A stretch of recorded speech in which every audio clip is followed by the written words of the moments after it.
राधे कृष्णा समस्त को तो केमिति अछंती आशा करछि भलरे थिबे। आ एठी मु सकाल सकाल ऑफिस बाहर के गला बेलको माने एते जोरे वर्षा होउछि मोर तापरे किछिटा माने पिला दिनर कथा मने पड़ी गला माने स्कूल टाइम रे टिके वर्षा हबो माने से दिन स्कूल छुट्टी। तो छाड़ से जहाँ भी हो वर्षा तो लागिक रही आज दिन सारा पूरा।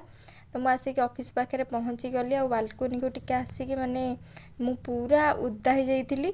तो बालकोनी को टिके आसिक पवन खाऊली आ ये देखिली माने भाई जनक एत वर्षा भी रेनिकोट पिंधिकी काम करुँच। तो तापर मु मो निजको देखला बेलू सीरीयसली मुझे एत ओदा हो जाइली माने ये भावुँ मु काम केमी दिन सारा बसिकी करी। तो छाड़ जहाँ भी हो संध्या बेलू पुणी बाहरला बेलू भी वर्षा छाड़नी। तो तापर किसी समय पर बाहर की मुझे पलि आसली वर्षा होता। तापर आंटी मते डाकिले टे ब्लड प्रेशर चेक करार थिला। मत आणिक आंटी मेसीन धरी जोटा कि मत आसी ही ना केमती कौन करती। तो मो दीदी को पचारिक जहाँ जमती हो करदेली। तो तापर पलि आसली रूम को आईटी मु अंडा और आलू सीझे देकी जाइली आसला तरकारी करी बोली। तो रही जय जगन्नाथ। जदि वीडियोटी भल लगुच सब्सक्राइब करके लाइक करदेवे।